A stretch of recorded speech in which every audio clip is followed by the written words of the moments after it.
Okay, we ready? Yep, ready? Yep. Good morning, everyone.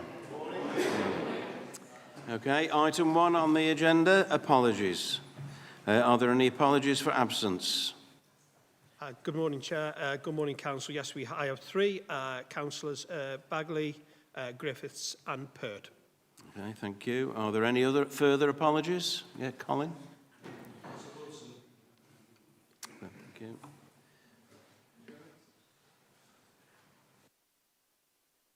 We have Dan Cecil. Okay, thank you.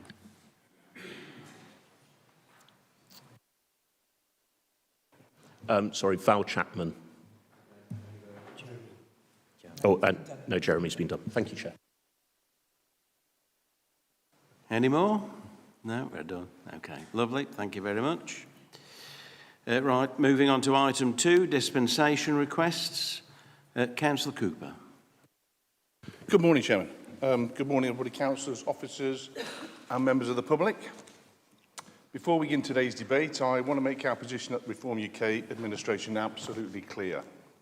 We do not support the process currently being imposed on elected members by Labour's local government reorganisation. These proposals were never included in Labour's manifesto, nor have they been subject to a public vote or any meaningful democratic ballot with our residents. Nevertheless, as elected representatives, we have a duty to engage with the process and debate the options with an open mind, in the interest of transparency and accountability. If any member believes they are unable to retain an open mind, they are free to leave this chamber. I must also remind everyone in the public gallery and those watching online, this is Labour's LGR. While the concept may have originally been initiated under previous Conservative administrations, the current government's proposals and structure and their implementation are entirely Labour's responsibility. This is not a reform initiative, nor is it supported by Reform UK. Please ensure that any commentary or criticism is directed at those who instigated this process. Let us now proceed, followed by the debate, guided by our commitment to serve the people of Staffordshire. The proposal is for the Council to approve a blanket dispensation for all councillors only in relation to LGR, and again the dispensation is limited to LGR. The dispensation is needed because any restructuring under LGR could affect councillor allowances. This means that all councillors would have a financial interest in the decision. The advice from the monitoring officer is that this financial interest would take the form of a disposable pecuniary interest. This means that councillors will therefore need a dispensation to take part in the debate today. And I'll now read that requirement so we can all have a debate. On behalf of the elected members of Staffordshire County Council, I seek a dispensation under Section 33A, Localism Act 2011, to enable members to take part in debates in full council and debate and vote on any matter in Cabinet relating to local government reorganisation between now and vesting day of any new authority that is created by structural changes ordered issued by government in relation to Staffordshire or until the next county council election, whichever is earliest. Also, a dispensation under Section 33D for members of the Cabinet in the same terms as above. Thank you, Mr. Chairman. Thank you. Now we're up to speakers and Councillor White. Thank you very much, Chair. Good morning. Good morning, everybody. It's good to see you all. So this is an area where we do have some common ground. These local government reorganisation plans from the Labour government are theirs. As Councillor Cooper's rightly said, they were not in their manifesto. They came out of the blue last autumn, and we are all having to deal with the consequences of those here in Staffordshire as other counties are around the country. We oppose local government reorganisation as Conservatives, and we call on the government to withdraw from this damaging process that nobody in Staffordshire wants. We have agreement on that. The purpose of the debate today is to consider the proposal that this council may put forward to government as a means of delivering that reorganisation in Staffordshire. We understand the reason why this council feels it necessary to consider whether it should put a proposal forwards, and we'll debate that today. And we, I'm sure, will have a wide-ranging but appropriate and serious debate about what is a once-in-a-generation change. The last time this happened was in the 1970s. On a similar basis, I probably won't be around the next time it happens, so we've got to get this right. And that weighs heavily on all our shoulders, I'm sure, and our debate, I'm sure, will match that. Regarding the dispensation, it is entirely sensible and entirely proper, and it means that we can have that debate unfettered by those concerns. So we entirely support that on this side of the House, and I look forward to a good and sensible debate this morning. Thank you. Did you want to respond, Councillor Cooper? Thank you, Chairman. Actually, again, strange, isn't it, unanimity. I agree with my friend opposite. This debate is put upon the people of this county, not because we wanted it, not because we asked for it, but we are mandated to at least discuss it. So this forum will be an opportunity to have that open debate, as I said, with an open mind, hence the dispensation in terms of that. So I look forward to listening to members over the next hour or two. Thank you, Mr. Chairman. Thank you. I will now put the motion to the vote. Those in favour say aye. Aye. And those against say no. That's carried.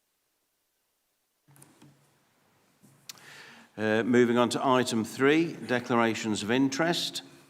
Does any member wish to declare an interest, including any predetermination in relation to the matter of LGR?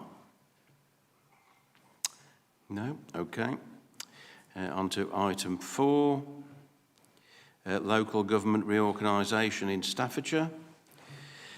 Any member who has declared a prejudicial interest, including any predetermination in relation to the matter of LGR, is requested to leave the room and should not take part in the debate.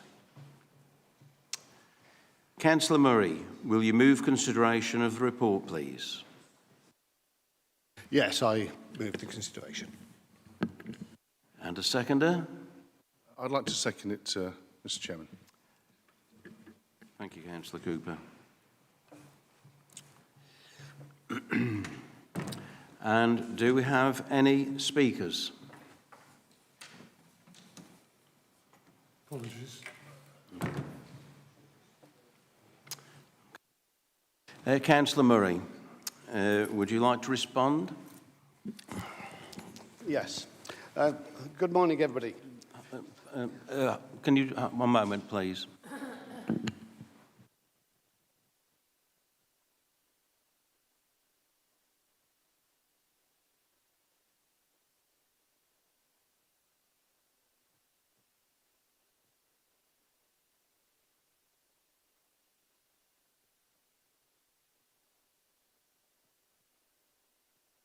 Councillor Greatrix, did you want to say something beforehand?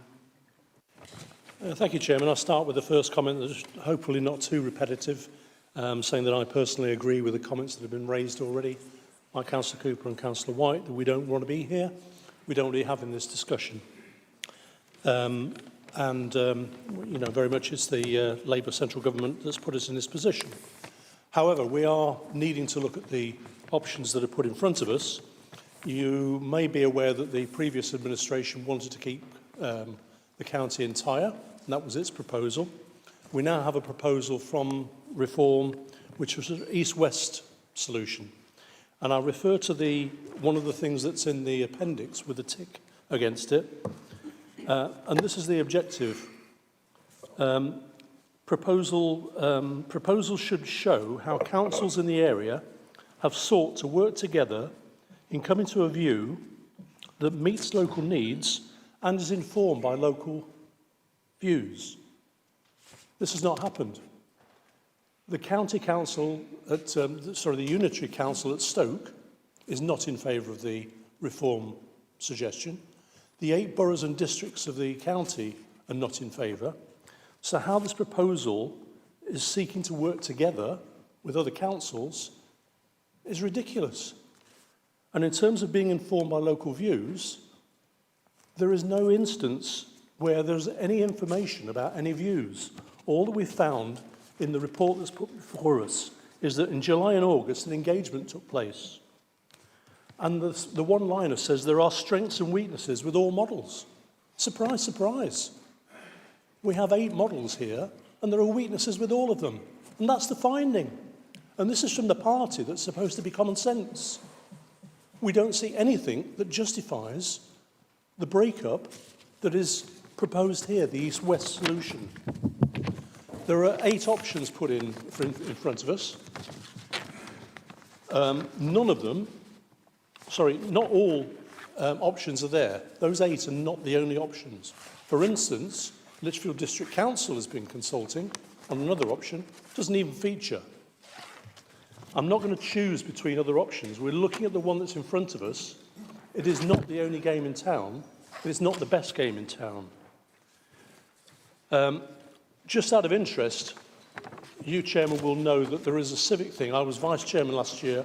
People don't travel the whole distance of the county. The county is somewhat elongated north and south.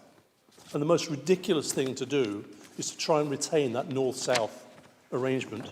Just out of interest, I put on one of the searches, Wombourne to Biddulph, 1 hour 18, 49 minutes travel. Or alternatively, if you take the M6 and risk that, 1 hour 21 and 60 miles. On the eastern side, Tamworth to Leek, 1 hour 17 minutes, 59 miles. These are ridiculous distances, not travelled by people within the county. You don't pop down the road when you live in Leek and say, well, I'll go and see my friends in Tamworth and see if they've got an alternative. There's an identity crisis as well in terms of the north-south divide. Most of the people in the south of the county, rightly or wrongly, look towards Birmingham as the second city. And they go to things like the NEC, the NIA, and they catch planes from Birmingham Airport. Similarly, in the north, it's Manchester, the MEN Arena, the Manchester Airport. There is no identity between north and south that involves keeping it. One of the things we do have is diversity amongst the county, which is good to see. But this destroys the whole identity of the diversity of the county and incorporates all of the weaknesses. I'm sorry, but this is not the right solution. Councillor Murray.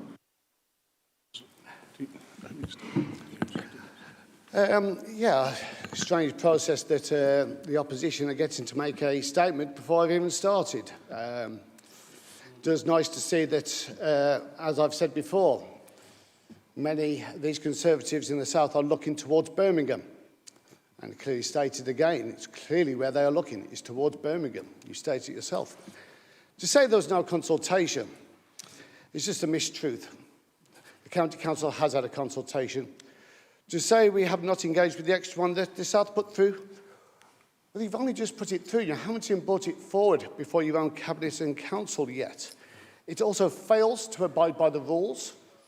Having a smaller unitaries of 300,000 is not only against the criteria, it never pays back the cost of transition. I mean, at the very least, learn the rules, the criteria, before making such frivolous statements.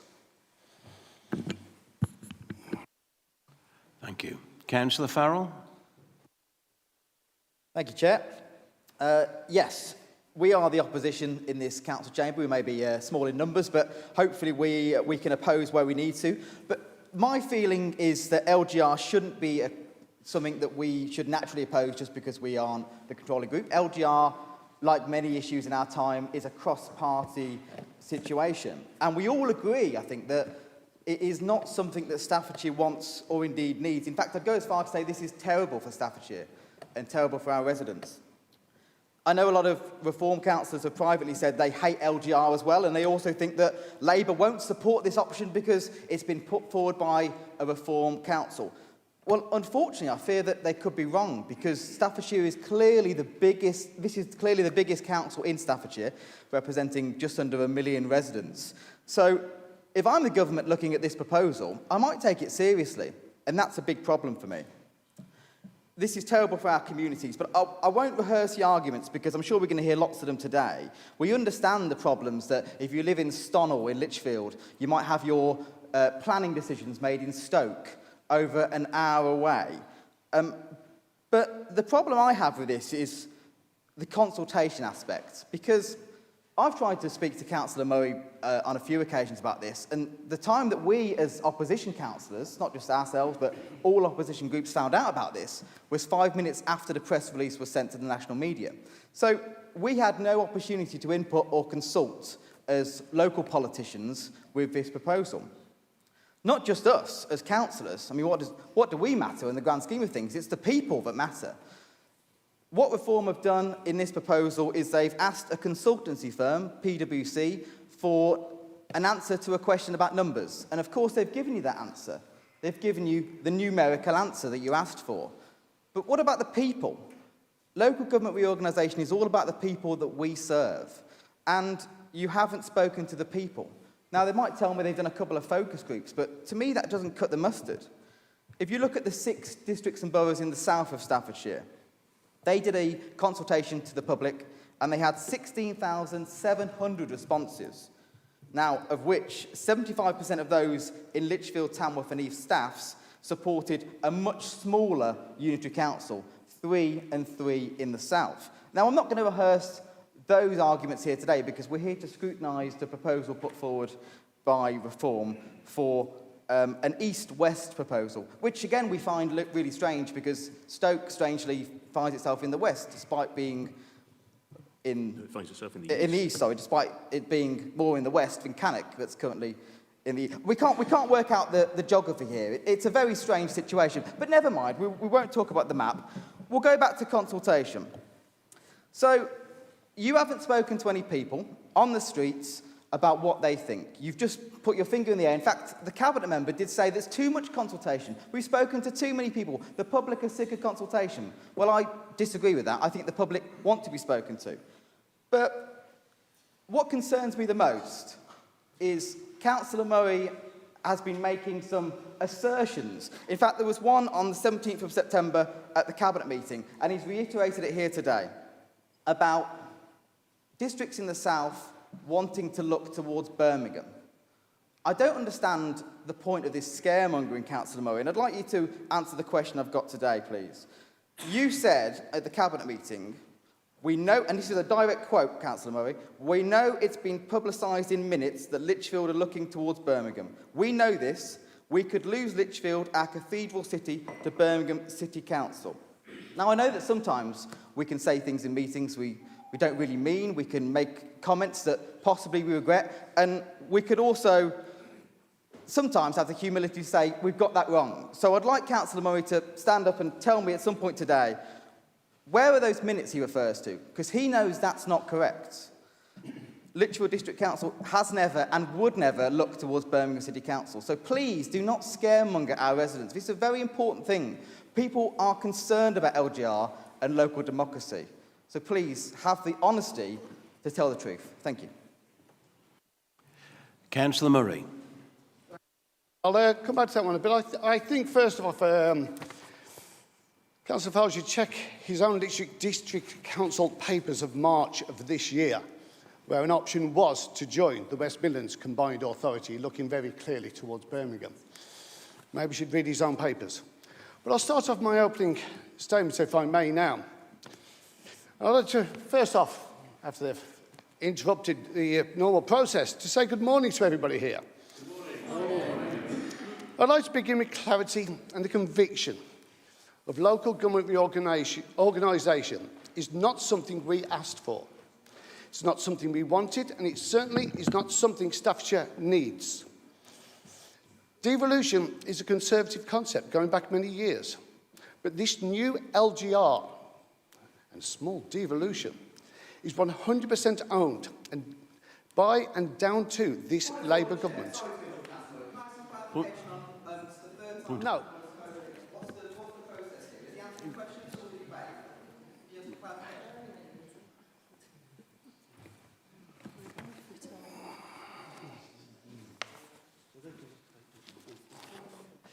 Councillor Murray has the time to answer, so he comes to a conclusion at the end of his time.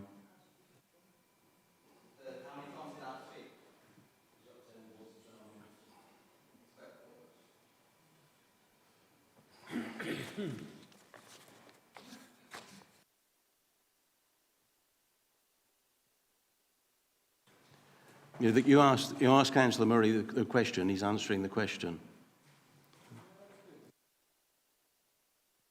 Okay, Councillor Murray.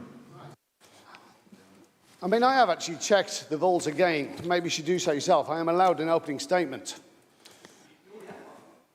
I haven't even spoken yet, so I'm sorry, but I have not. You started straight off with questions, so I have not had an opening statement.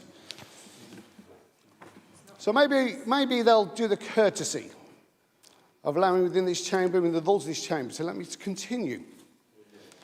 Absolutely. So as I said, this new LGR policy is 100% down to this Labour government. And we must also remember that prior to the general election, not one candidate for Labour campaigned or said that it would devolve every part of England. There's no public mandate for devolution. I think that is something everybody can agree on. It was just dropped upon us in December.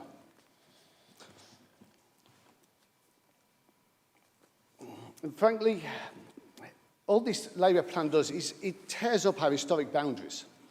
It's not devolution. It removes our history, our boundaries, our communities. It makes no to little sense at all. Now, let me also be very clear. The original white paper, delivered in December, was 90% about devolution. But now, since May the 1st, really, it's become 99% about LGR only, with no, and I repeat, there's no set time for devolution to come forwards. True devolution could be very beneficial to Staffordshire if, and this is a big if, we had a devolved Staffordshire, whole Staffordshire, strategic authority. This gives the whole of Staffordshire, and I do include the great city of Stoke-on-Trent when I say Staffordshire, greater autonomy, control of our finances. It also gives us a seat at the table, meaning we will no longer be left out, cut out and overridden on important decisions like rail and school funding. It will make us the drive-to destination, and it will put an end to that drive-through mentality far too many people and businesses have had of our county in recent years. So the real prize would be a genuine devolution, that shift of power and funding from Westminster to our great county. We were instructed by this government to put forward an option. Not necessarily one that our communities wanted, but one that is most likely to succeed under the current framework. So we did the work. We followed the instructions. We built the best business case without political favour or bias. We played their game by their rules and used their referee. We used the government's own criteria. We used the same consultants, PwC, that the Labour government used. We followed the process to the letter without political bias, unlike some. And you know what? I still call foul on this all, because it's not what was needed. As I said earlier, it's not what we asked for or wanted. It's not devolution. It doesn't empower our area. It's not reforming and giving us greater power. It's a rushed, top-down reorganisation that risks tearing our communities and even our county apart. And it will cost a small fortune with little to no benefit to the people of Staffordshire. PwC estimates that this process for the whole country will cost at least £9.5 billion.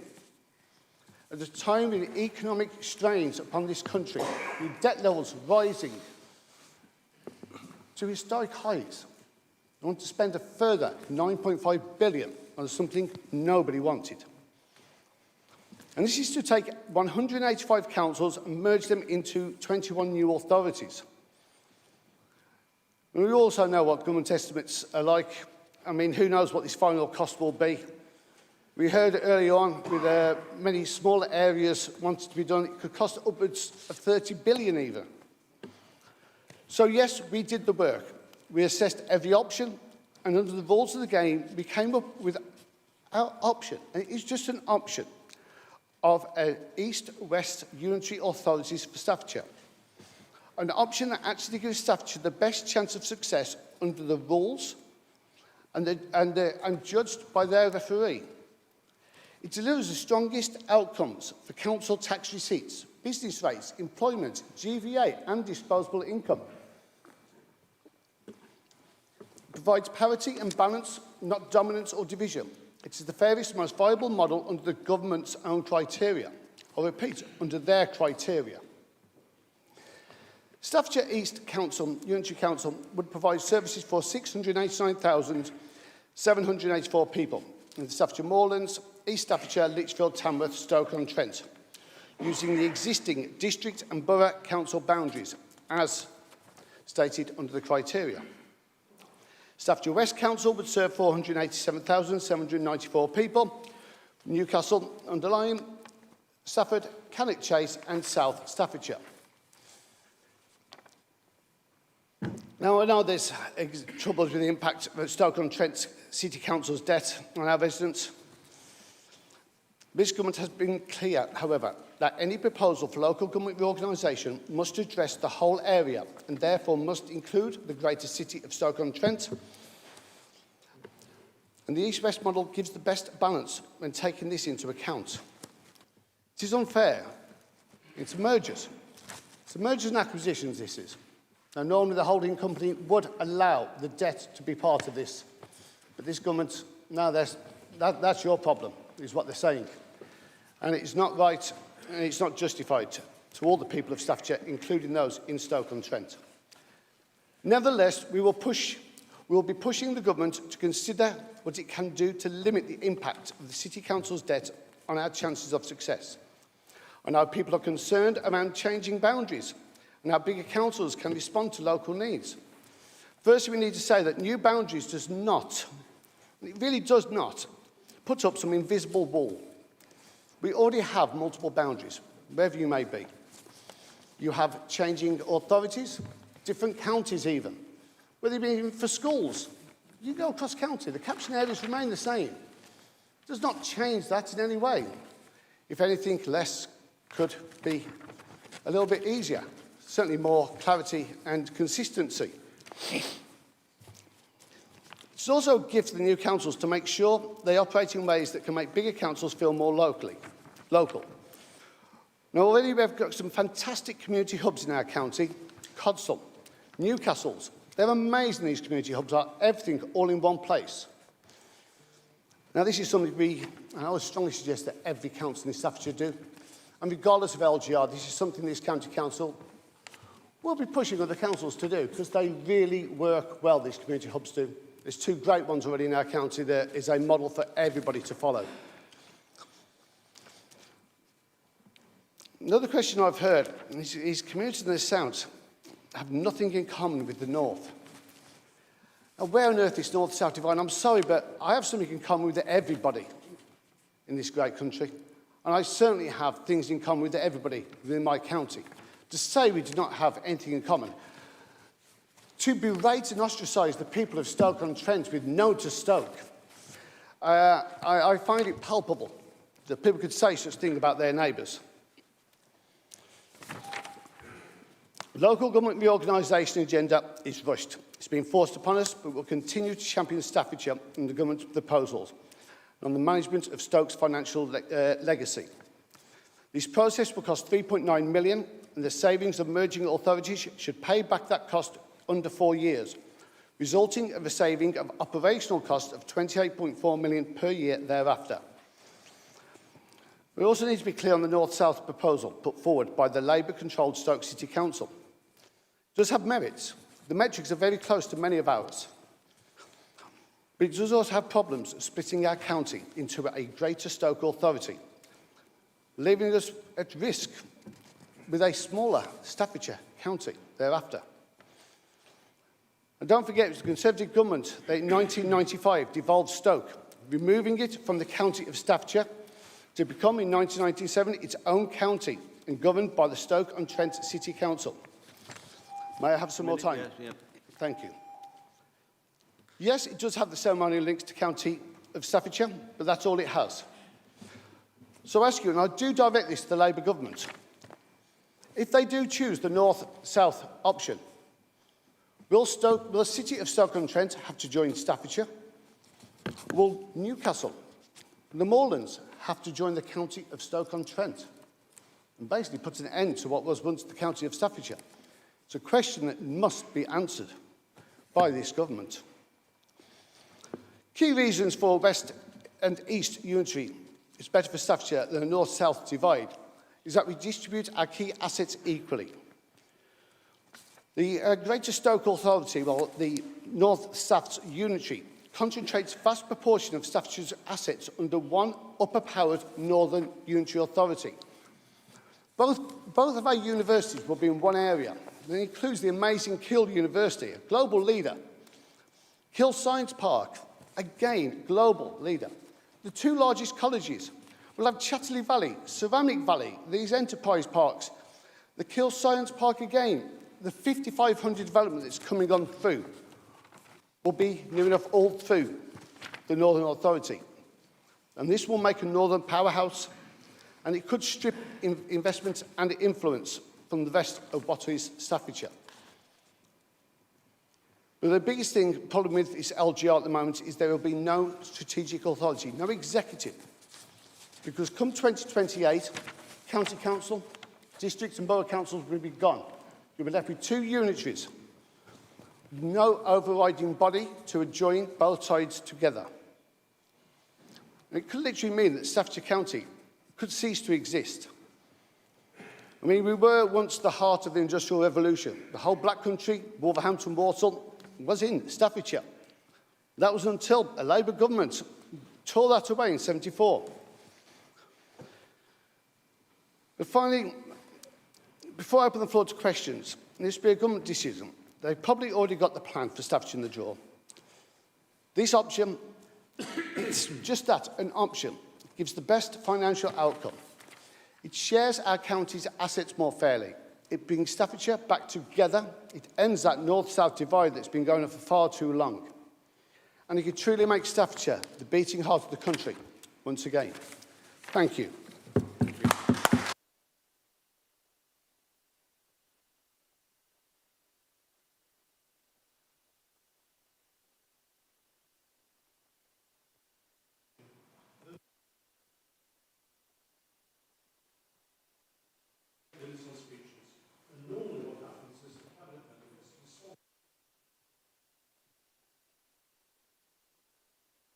Minutes and speak more than once makes an imbalance in a true debate. I think you need to discuss with the Sorry, Councillor Greatrix. Councillor Murray hadn't made his statement. That was at that point.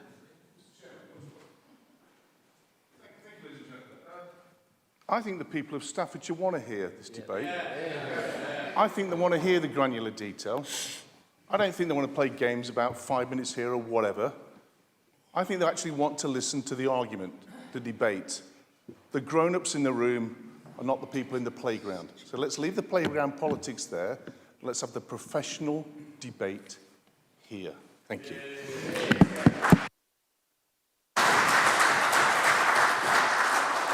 Councillor Tagg.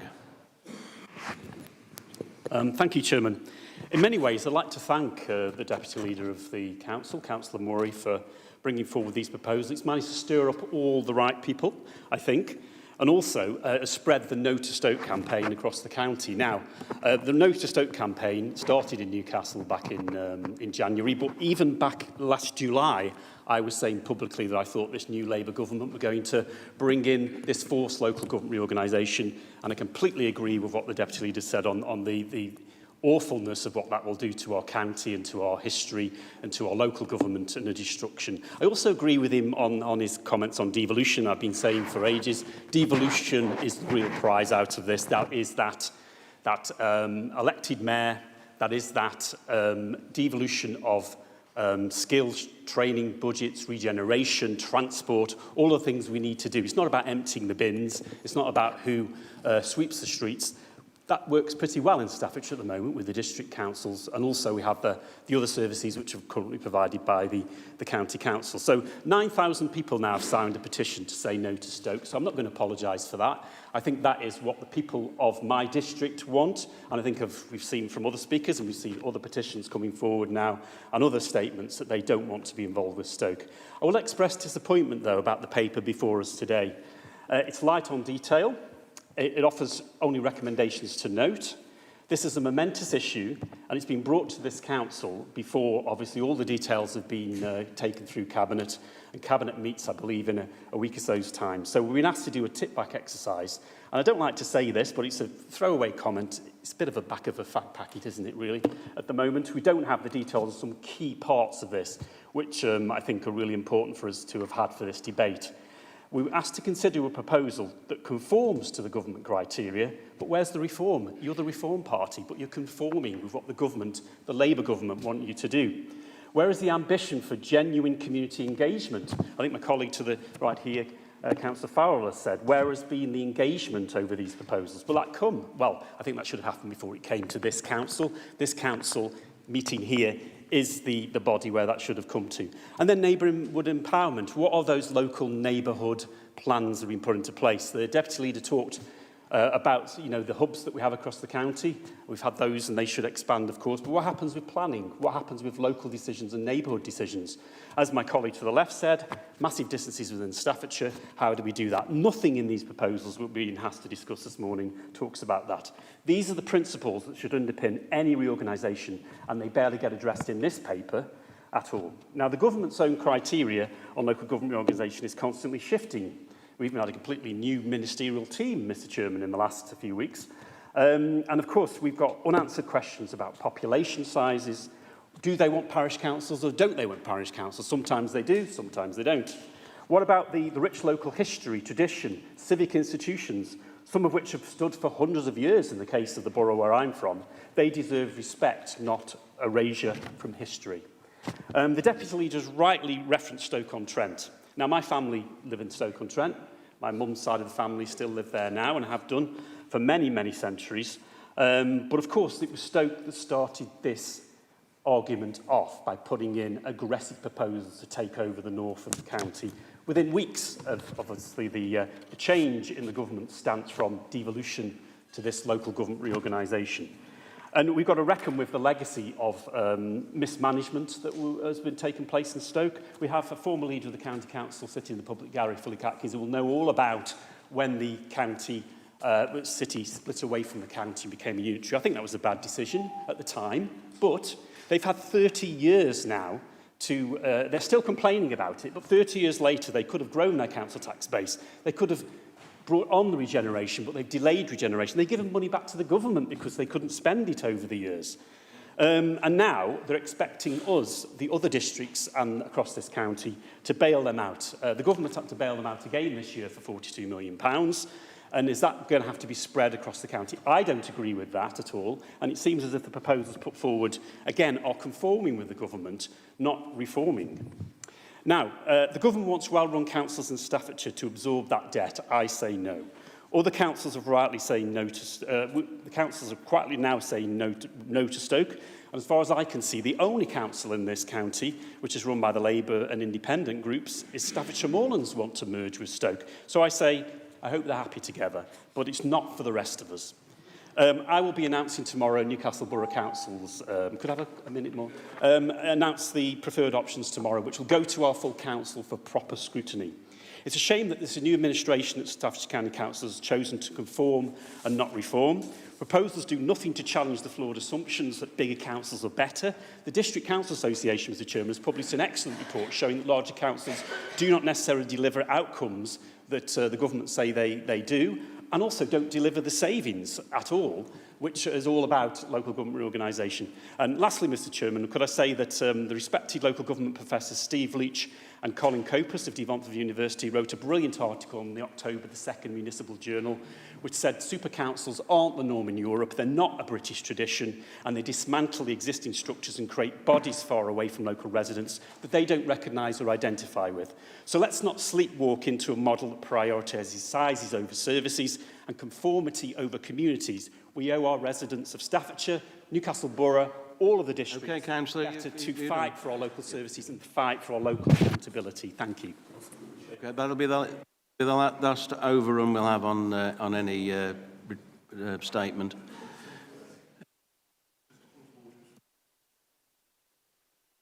I wanted to let Councillor Tagg finish because I think he had relevant points to make. However, in what he was discussing just then, he admitted he had predetermination, didn't he, on before all of this, where he was actually campaigned for no to Stoke. Maybe misunderstanding what you're saying, but I just wanted to make sure there's not predetermination occurring within that statement itself. That's all I wanted to double check. Sorry. Councillor Jones. Thank you, Chair. Chair, members, officers and all those joining us today. Today I speak on a matter of profound significance to the people of Hensford and Staffordshire, the proposed local government reorganisation. This is not a mere administrative adjustment, it is a fundamental reshaping of how our communities are governed and how public services are delivered. Cannock Chase should be part of Staffordshire mayoral system after local government reorganisation, not the West Midlands Combined Authority. As a non-constituent member, we have limited influence and risk decisions being made for us by distant city councils. I will fight on the District Council and my other role as leader of the Reform Group in Cannock to ensure Cannock Chase stays firmly in Staffordshire and that our residents get a mayor and governance and truly represent them. Let us begin with some historical context. The idea of reorganising local government is not new. It was a Conservative government under Prime Minister Edward Heath that introduced the Local Government Act in 1972, which came into force in 1974. That Act abolished hundreds of smaller councils and created the two-tier system we know today, county and district councils, with the aim of improving efficiency and accountability. Fast forward today, and we find ourselves on a Labour government accelerating the push for unitary authorities, seeking to abolish the two-tier system entirely. The stated goal is to simplify governance, improve service delivery and unlock the benefits of devolution. But, let us be honest, the process is being driven from the top down. Councils across Staffordshire are being invited, might say compelled to submit reorganisation proposals under tight deadlines and with minimal public engagement, push timelines in effect. Let me be crystal clear for everybody and opposite. We do not support the options imposed by Labour's local government reorganisation, which were never included in their manifesto nationally and have never been subject to a public vote. This is not a reform project or idea. I blame Labour. Repeating with that said, Reform UK opposes this forced reorganisation. However, I fully support our option for LGR, as this is the best and most balanced path forward. We believe local government should be responsive to local needs and dictated by centralised mandates. Our party has consistently voiced scepticism about the abolition of counties and the creation of large unitary authorities that risk distancing decision makers from the communities they serve. We are deeply concerned that this process, while dressed in the language of efficiency, may in fact lead to loss of local identity and representation, disruption of vital services, particularly in social care, increased costs and risks, even acknowledged by those reluctantly participating. Transition disruption as merging systems and staff may temporarily affect service delivery. Moreover, the proposed creation of Mayoral Strategic Authority raises serious questions about democratic accountability and the concentration of power. Who will truly speak for our towns and villages when governance is centralised and local voices are drowned out? Let us not forget that this is the biggest change in local government over 50 years. It must be done right. It must be done transparently, most impactfully. It must be done with the full consent of the people of Staffordshire. It has. Feedback from residents I've spoken to urge the council to stand firm in defending local democracy. To quote, we have had from July to August this year with genuine public consultation and robust scrutiny, not just compliance with arbitrary government timelines. Residents have stated to me we will not be remembered as a council that surrendered local democracy, but as a one that stood firm for the people of Staffordshire, because governance should serve communities, not override them. Let us seize this moment. Let us fight for real reform, for common sense, for family, for community and our country. Restore our English counties. Thank you, Chair.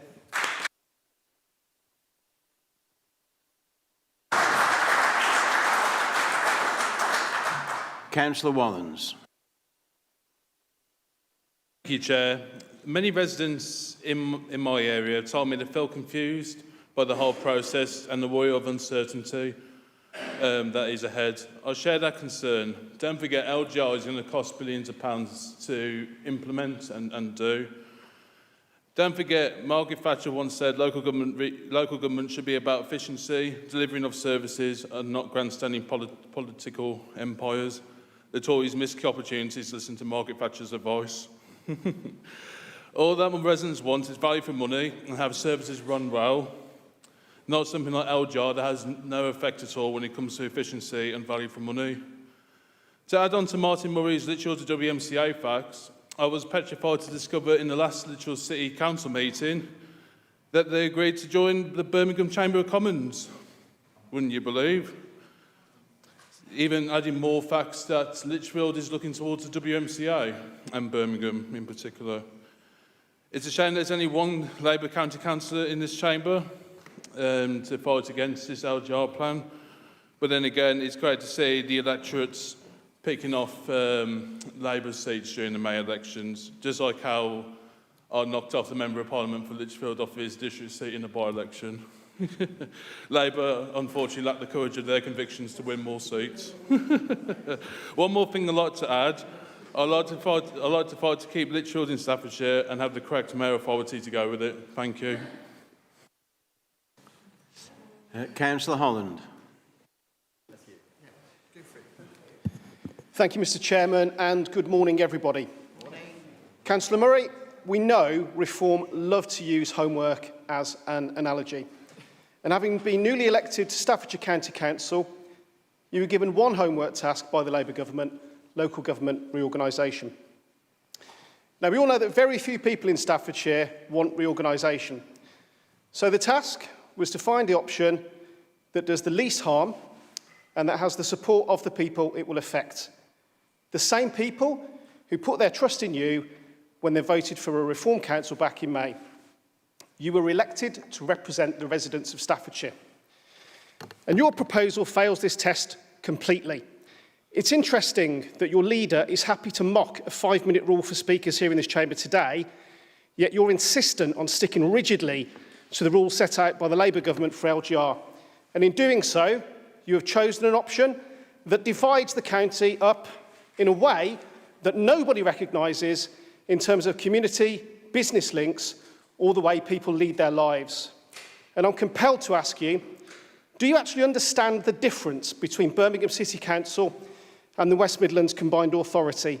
They are two separate entities, so when you peddle the untruth that Lichfield could be lost to Birmingham City Council, is it that you don't understand what the difference between them is, or are you deliberately misleading people? There is no connection between the areas you're putting together, but you're separating areas with close connections. Councillor Wallens, please sit down, please, Councillor Wallens. Councillor Wallens. Councillor Wallens.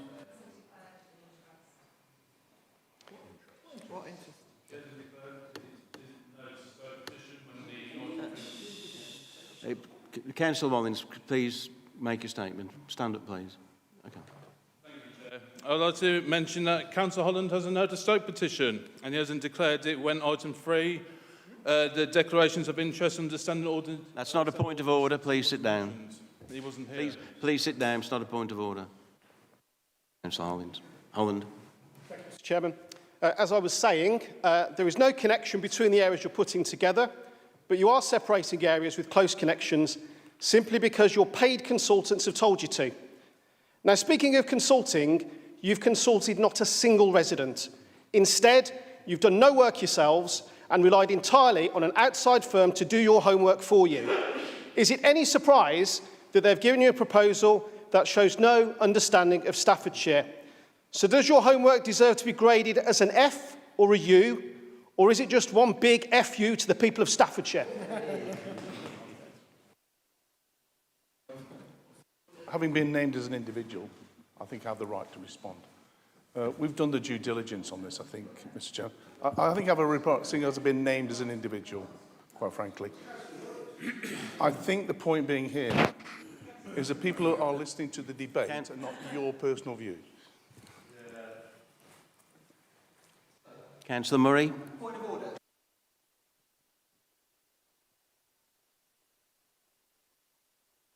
From what I've heard earlier, that we did a dispensation at the beginning of this meeting, so that nobody should be have a prejudicial interest, and this isn't a planning decision. So if we made other decisions as double hatters elsewhere or made statements, it's irrelevant to the debate in the chamber today. Just to make that clear.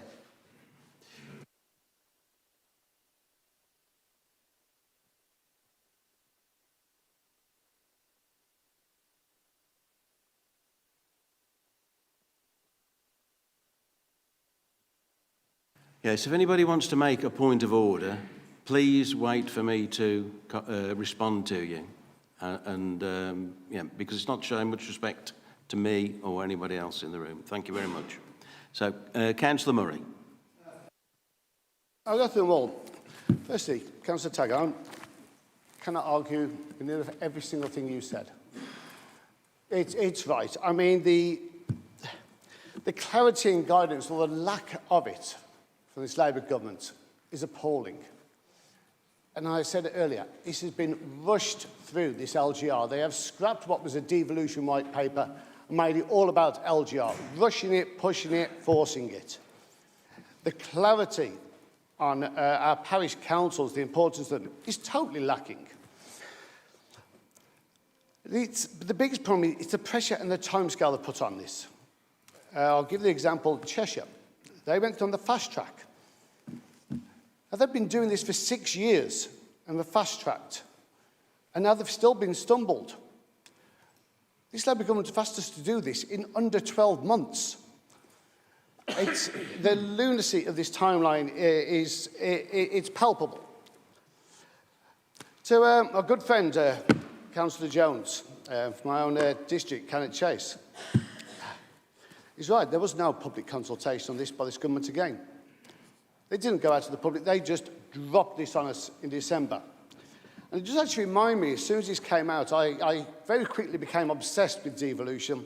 Back in December, I did a few comments. I made videos in January and February and stated a very simple thing this devolution white paper could cause.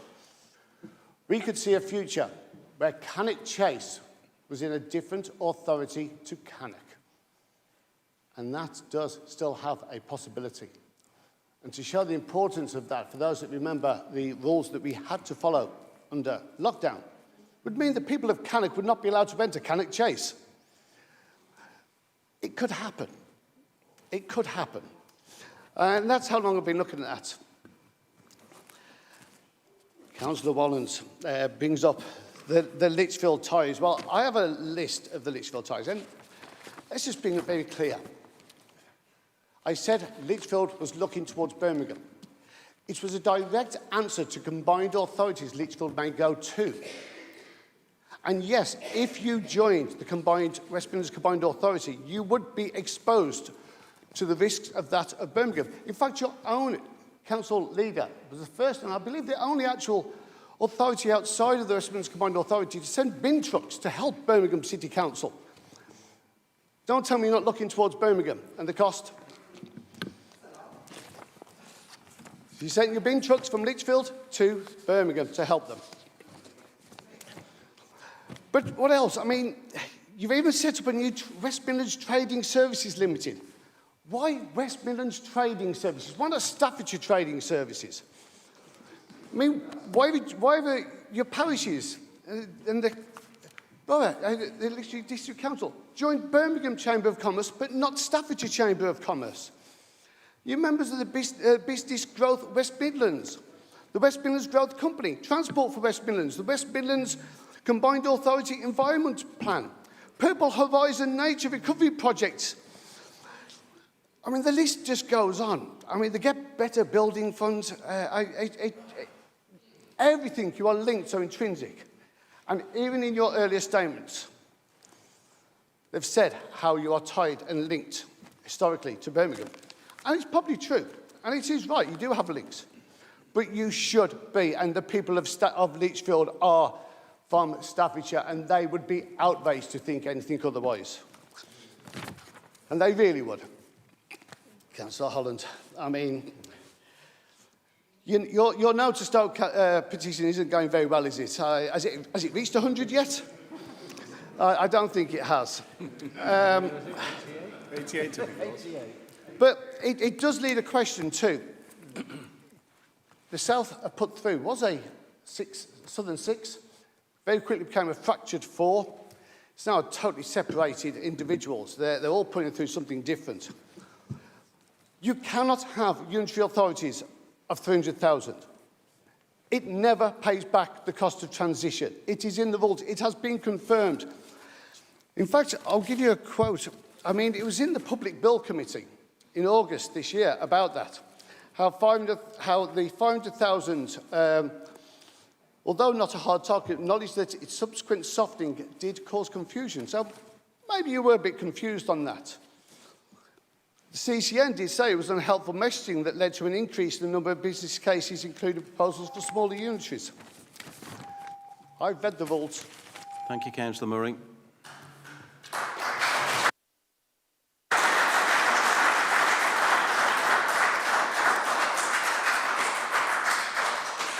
Councillor Broome. Good morning, Chair. Good morning, everybody. I'd just like to thank my esteemed colleague, Councillor Murray, for all his diligent work, tirelessly. He knows this.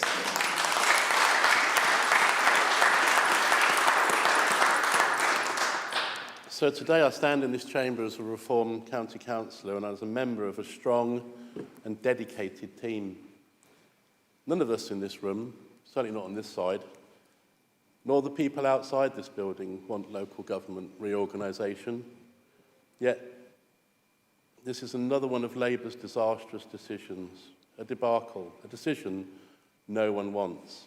We do not support the options imposed by Labour's local government reorganisation, which were never included in their manifesto, ever, and have never been subject to a public vote. LGR belongs to Labour and sadly was introduced by the Conservatives. We are here discussing something that is again being forced upon us and the people we represent. I stand to represent the people who voted for me, and my view reflects their concerns. Labour cannot afford LGR. The amount of money this will cost could instead be used directly to benefit our communities and improve our public services. We must all, as a team, which we will do, stand united and say no to LGR. This is our money, and Labour is wasting it on yet another scheme that the public does not want. It will also have long-term consequences for local democracy in our county.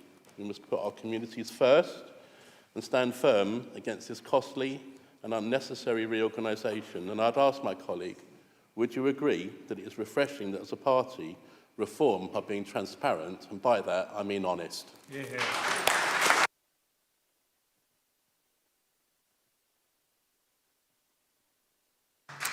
Councillor Edgington.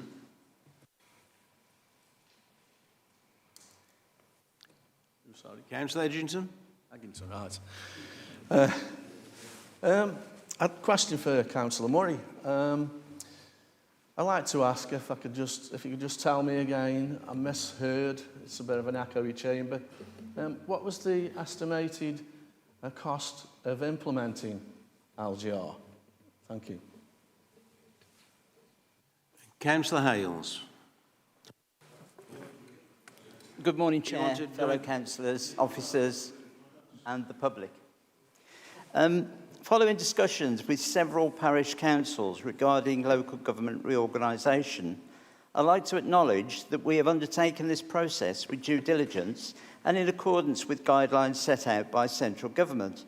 While we have identified and submitted a viable option ahead of the 28th of November deadline, I must express that despite our compliance with the procedural requirements, we do not support the options imposed by Labour's local government reorganisation, which were never included in their manifesto and have never been subject to a public vote. We firmly believe the integrity and unity of our county should be preserved, and we strongly advocate for Staffordshire County Council to remain as one. Thank you.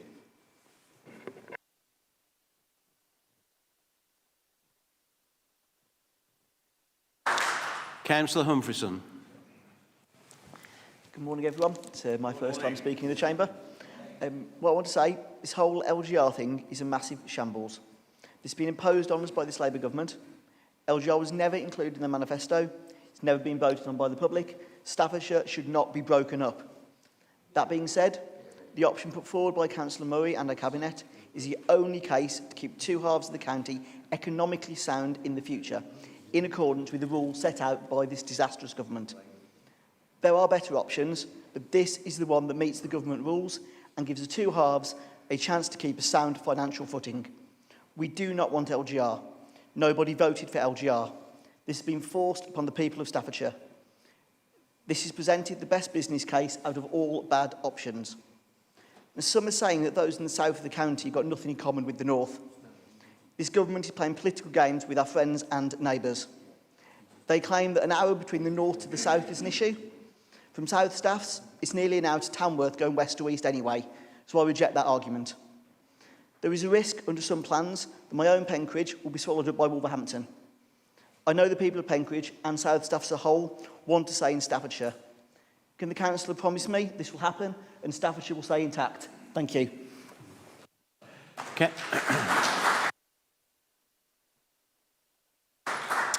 Councillor Murray. Yes, thank you. I mean, they're giving me a lot of credit here. No, I don't deserve very much credit at all. I've done little steering. This credit belongs to our officers, this county council. No, sorry.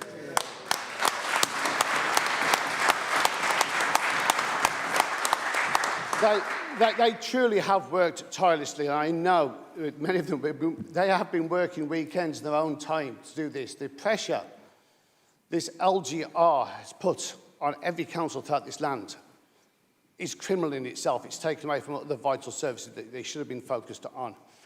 But for that, their officers, all of them, their work has been immense, and it's only just begun, because the real hard work will happen when Labour give us the option they choose. Now that will be a task and a half to merge our councils together.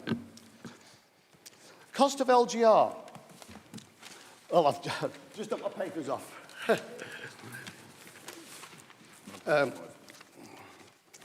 So the total cost for LGR, and this is actually the same, it's a little bit strange, but it is the same for a north-south or an east-west option. It's 31.9 million. And it will actually break even after 3.6 years. After that point, from year 4 onwards, will bring a net benefit of 28.4 million in the running costs of the councils. And that is just on the running costs.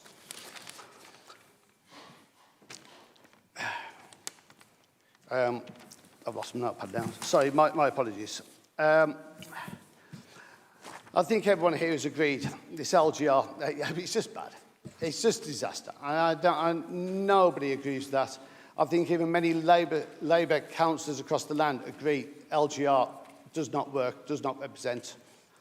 I think on that one we have support and cohesion between us all on what should happen. There is a real risk to South Staffs. There really is. I mean, we know Wolverhampton have always wanted the central edge and the I-54 to be totally under theirs. That's been a battle that's been going on from day one as soon as it was built. They want that lucrative businesses and business rates, the employment it all brings. And yeah, it's a real risk that we could lose South Staffordshire into what will probably become the the Black Country Authority. It seems rather ludicrous that the Black Country would be reformed, but not in Staffordshire. And I do wish I could promise you that that wouldn't happen, but we're not in government yet. And I do say yet. Thank you.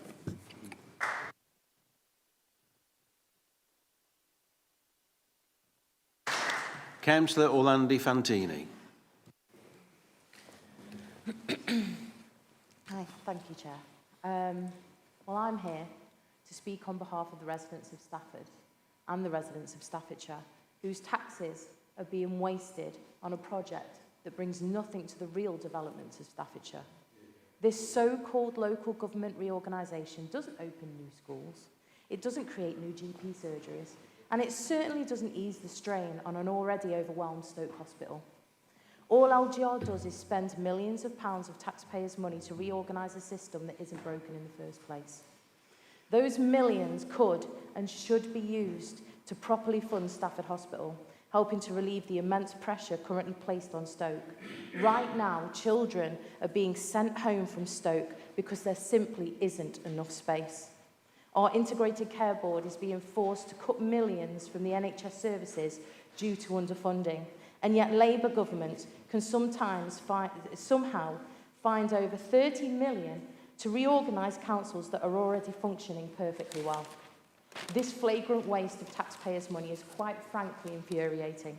My constituents would far rather see their taxes invested in things that truly matter: our hospitals, our infrastructure, and our people. So with all that in mind, I say no to wasteful spending, no to the abuse of taxpayers' money, and no to LGR. Thank you.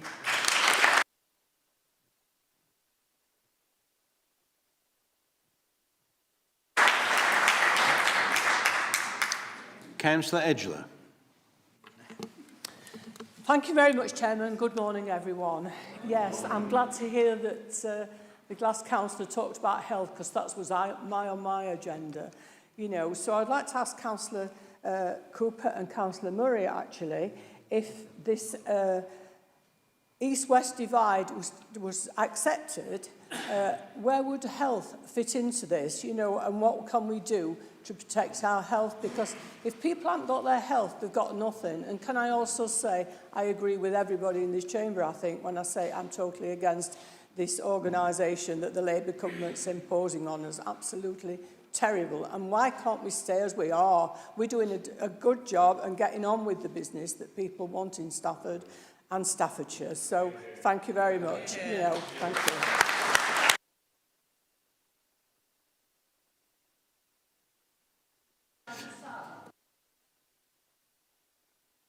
We've got nothing.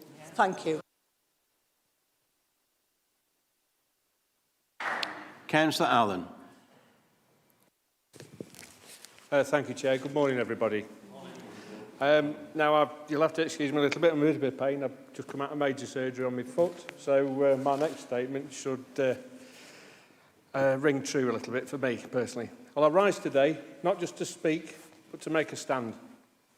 I stand for Staffordshire, a stand for our communities, and a stand for local democracy. Let me be absolutely clear from the outset, I do not support LGR in any form, and I will not accept any attempt to break Staffordshire up now or in the future. This is not reform. This is not progress. It is not what the people of Staffordshire want. This has been forced upon us. It's not requested by us, and it's been driven by a government that has shown complete disregard for the democratic process. Let us look at some of the facts. It was never mentioned in any manifesto. It was never mentioned during the general election campaign. There's been no public consultation, no local referendum, little or no engagement with the local communities who will be directly affected by this. And yet the Labour Party is now using its overwhelming parliamentary majority to push this through Parliament, bypassing local voices and bulldozing over local concerns. This is not how democracy works. This is not how local government should be treated, and this is not how Staffordshire should be governed. Let us not forget the origins of this policy. It was the Conservative Party that first floated this, but it is Labour who are now forcing it through. They are the ones driving this forward, ignoring the will of the people and treating Staffordshire as some kind of political experiment. I reject this entirely. I reject the idea that Staffordshire should be carved up, split apart or restructured to suit the whims of Westminster. Staffordshire is not broken. It does not need fixing. What it needs is investment in the public services. It needs support for our communities, and it needs respect for our local institutions and the people who rely on them. We should not allow Staffordshire to be dismantled. We should not allow our county to be broken up. We should not allow our communities to become divided, which is happening here today. I oppose LGR in its entirety. I will oppose any attempt to restructure Staffordshire. I oppose any move to break up our county, because Staffordshire is strong, Staffordshire is united, and Staffordshire is ours. Thank you, Chair.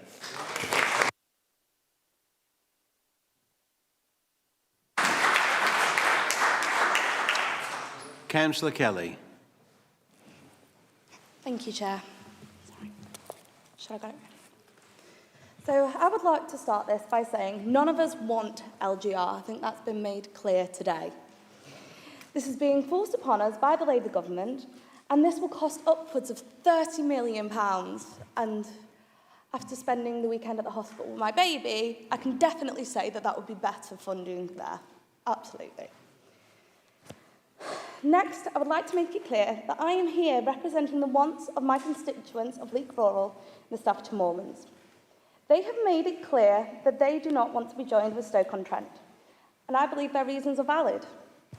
A vast majority of prioritising for funding is done by population. This means a rural area joining with the city will be detrimental to them and will always be at a disadvantage due to population density. Therefore, it is my duty to say that I cannot support any plan that joins the Moorlands with Stoke-on-Trent. Thank you.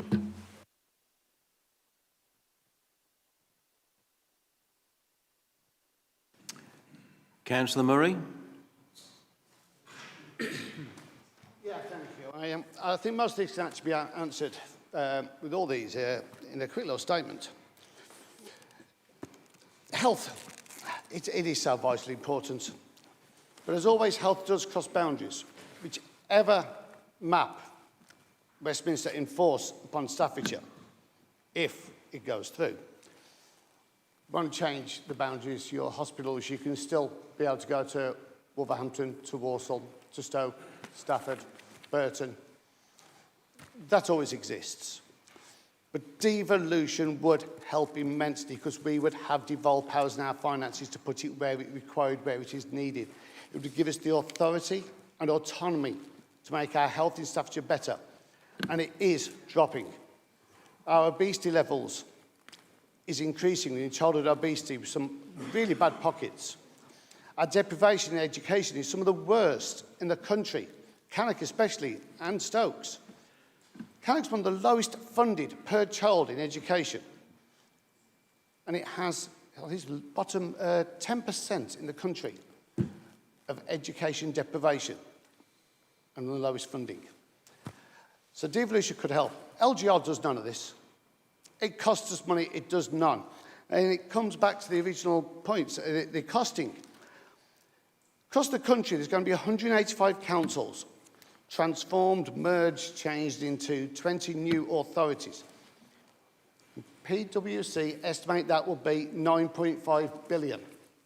That's a minimum, 9.5 billion. This country is at historical debt levels. They're going to push something through that gives no benefit, even to the basics like health and education. It really is palpable again. Nobody wants it. And I think that's something we're all agreeing on here. So I must ask the opposition, and in fact, the whole country, we must stop playing political and these childish political games with this. Because you're actually causing damage. It's dangerous. You're riling up people's emotions on something that is out of our control. It's damaging communities. And really importantly, it damages business. It will prevent great new investment, because of these childish actions. And this is a national thing. It's not just in Staffordshire, by the way. It's happening everywhere.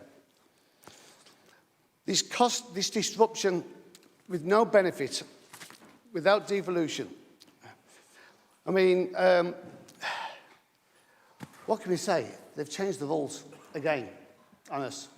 And it's something we must work together on to delay, postpone, if anything, cancel LGR. Devolution, devolved Staffordshire Strategic Authority, bringing Staffordshire back together as one, I think it's something everyone here could agree on and could work together on. Because that would, and I'll say it again, that would make Staffordshire the beating heart of the country once again.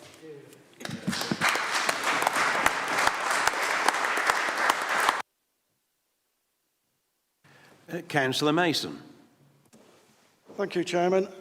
I didn't write a speech because I wanted to hear what was said. Firstly, I do want to thank the officers because, unlike what's been said, this wasn't thrown over the desk to an external organisation. It was a lot of very hard work undertaken with dedication by the people of this county and who work for this county every day. So thank you for that. What I would like to say is, actually, the real issue today, the message that should go out there, the message to government is that this chamber is united. We do not want this. We did not ask for it. We did not vote for it. And it will not be to our benefit. That is the 4 things we should all remember. However, such as it is a chamber and a political chamber, it's been a good day for political theatre already. And some people enjoy that, me not quite so much. What I will say is, on the other side, there seem to be short memories in certain areas. Less than 6 months ago, you had collective responsibility for Staffordshire as a county. That county includes Moorlands, Newcastle-under-Lyme, South Staffs, Lichfield, Tamworth. We are already joined. We are not separate entities. We are not foreigners to each other. We are not different places. We are combined as Staffordshire. East-West does not change that. And it should be remembered. You also, if you're going to try and mark our homework, I suggest you read your own. Because in March 25, the 6 district and borough councils of the South published their paper in which, section 4.2, they talked about the benefits of joining the West Midlands Combined Authority to their businesses and residents. I've got it on my laptop if you want to come and see it.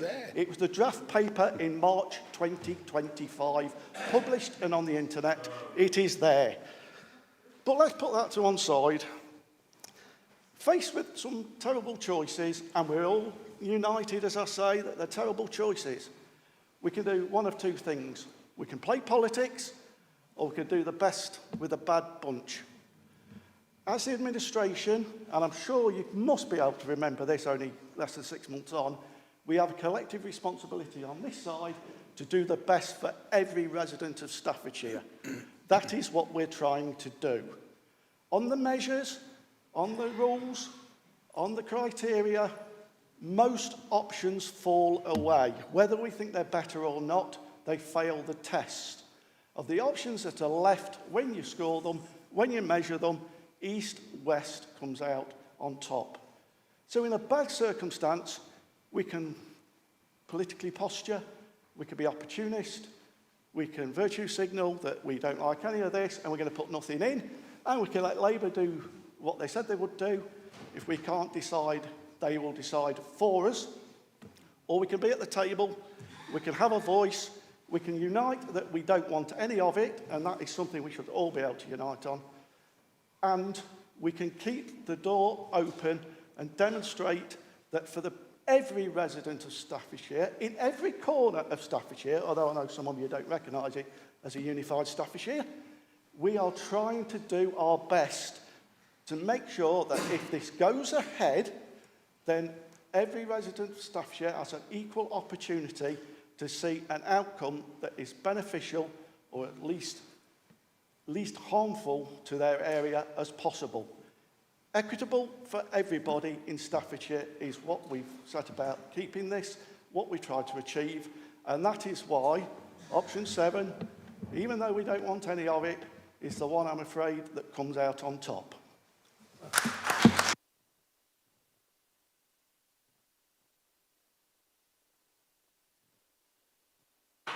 Councillor Coles.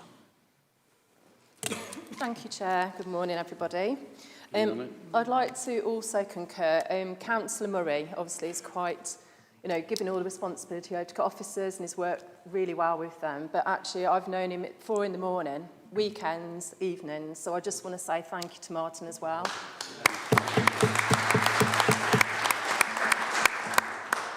I'd like to kind of turn a mirror around a little bit, because LGR was known in 2023 and the previous administration knew this. So when did they ask the residents if they were that concerned? And also, when they proposed the North-South, where did the context come with that, where they could be questioned and show how they worked out that? So in my cabinet alone, I've got culture communities. Obviously, I've got responsibility for Staffordshire. I live in Tamworth, and I'm responsible to residents there. Now, we are trying to put Staffordshire on the map, so the benefit of all of the people in Staffordshire, from tourism, from everything like that, because we've been massively underlooked. So if you put North-South in, you split Staffordshire Way in half, so it just stops. Whereas this means that you'd interface in between the east and the west, and you could link them, so everyone can benefit. So, that's, if you're asking us, I'd like to ask it back on you show your figures. And on top of that, Tamworth is already part of the West Midlands Combined Authority. They're a member. So they have a say, but they don't really have a say. Now, obviously, we've talked about combining with them. We are concerned about that. I'm concerned for my residents. Look at the bins not being collected for months and the way that the bin men were treated there. We don't want that in Tamworth. So I also agree, we do not want LGR. Actually, the officers and Councillor Murray has put the best thing forward and worked tirelessly on that, and I will defend him on every point on that. But we do not want LGR. We want the best for Staffordshire, and we are united. Thank you.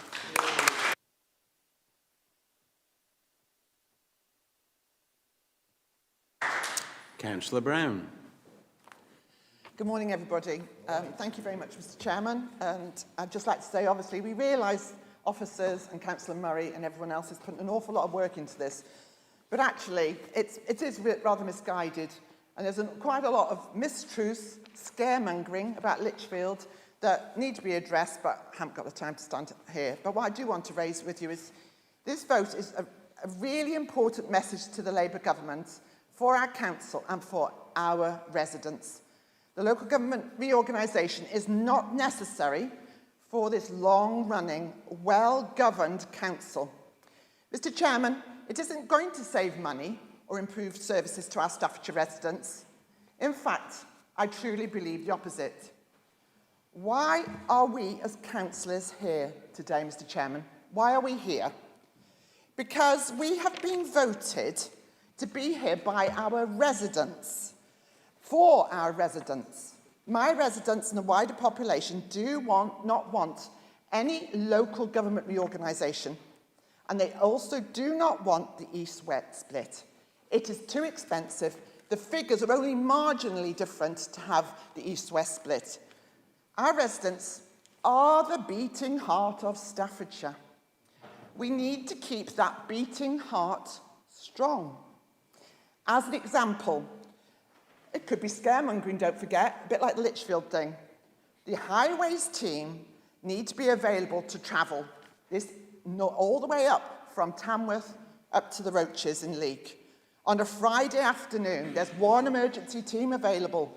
And are they going to get from Tamworth Castle up to the Roaches, and as people have said, 1.5 hours to get there? 52 country miles. What's likely to happen, and what is the cost of that? Pretty Kimver on the west to attractive Kids Grove.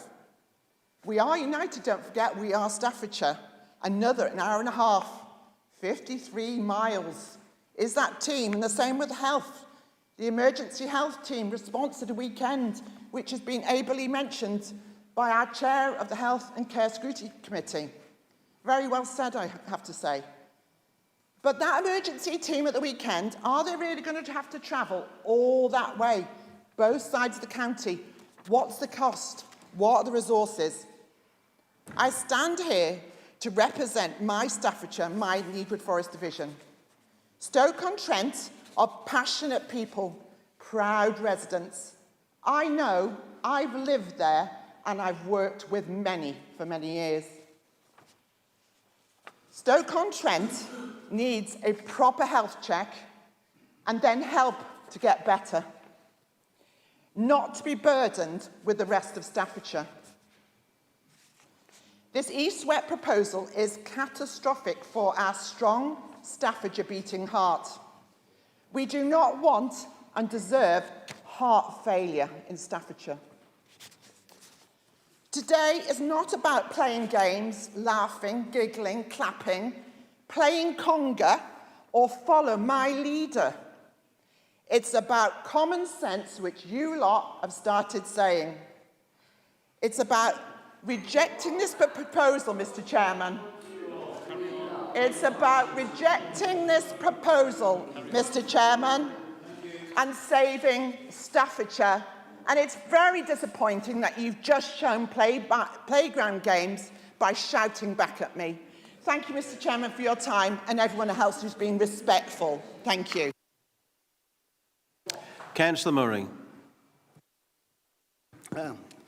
Yeah, thank you. Let me just go through the notes.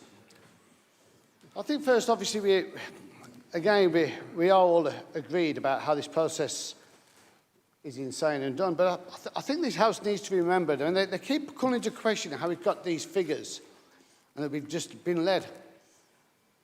Just who first instructed PwC to be the consultants for Staffordshire? It was Conservatives. Their choice. We've gone by their referee, and now they're questioning it. I'm sorry. You really do need to keep up on this. Now, Staffordshire County Council, we will be the first to deliver the full business case, full council debate, the cabinet and the scrutiny in this county. We'll be the first to deliver it all. Remember, we didn't come in until May. We really didn't get started till June.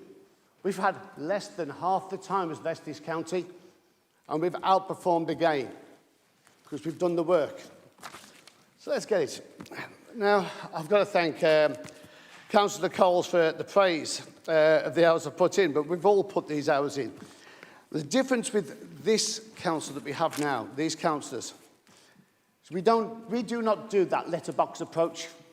Look at our headline and go, yeah, that will do. We deep dive everything. We go down to the granular detail. We go and do our research. We put the hours in on everything. So it's an ethos of ours. You know, it's because we've all come from business. To us, it's just pure and natural. I was glad to hear, because I was just saying that Staffordshire County Council is very well run. Thank you. But the logistics you're just wrong on. And I'm sorry. So let's get some facts straight. The difference in number between a north-south and an east-west, for the two largest, whether it be the east or the south, 7,000 people. It's actually 7,009 to be precise.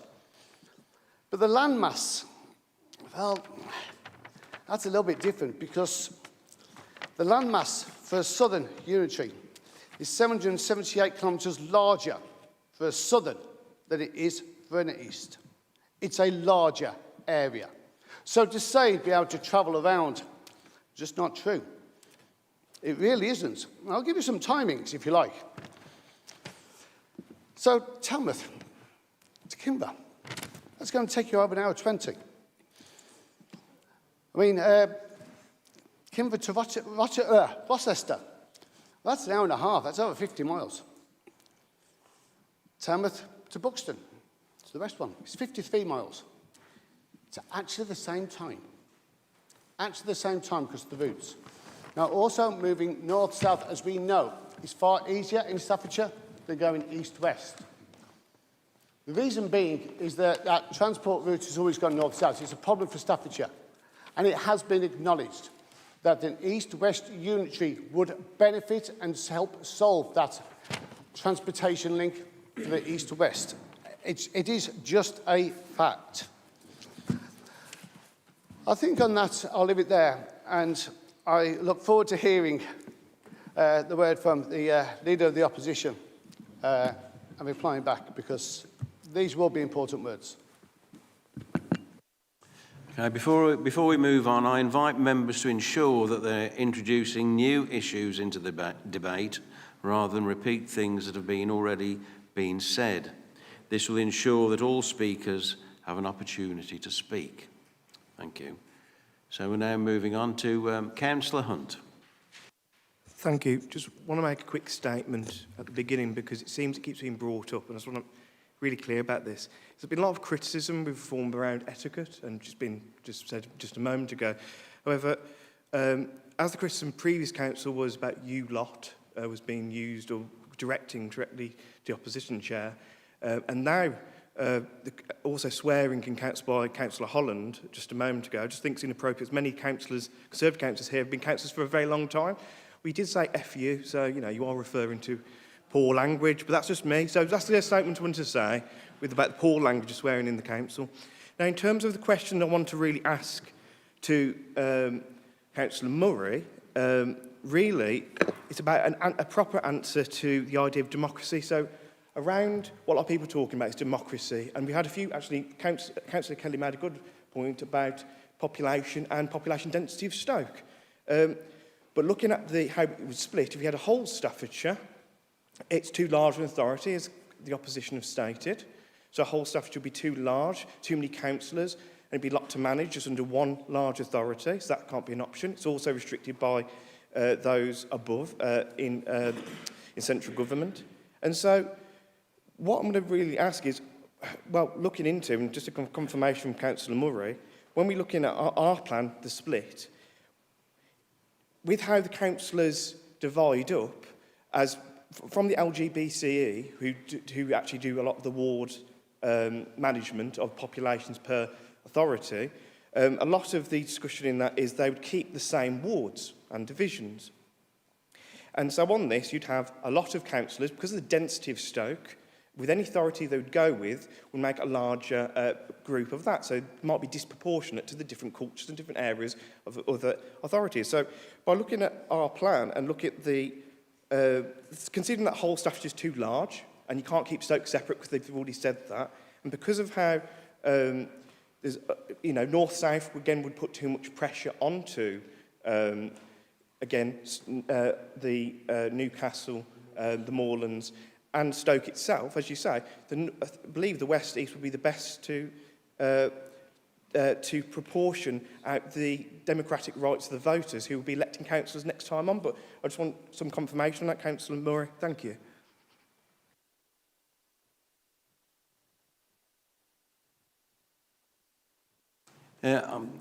If people when people make slights at one another, I'd rather that they didn't make them in the first place, and I don't want people to respond going tit for tat.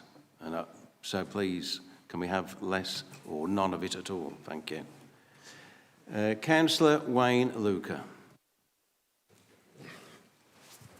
Thank you, Chair. Good morning, everybody. Now, I'm going to do something different from this morning. I'm going to take this out of the political playground and into the boardroom. Because this is not about political games. This is about the people of Staffordshire that we represent. I mean, simple as. Right.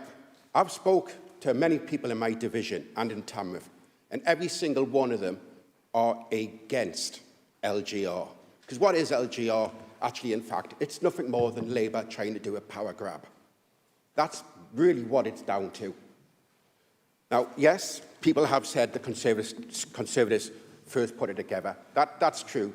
But let's forget that side.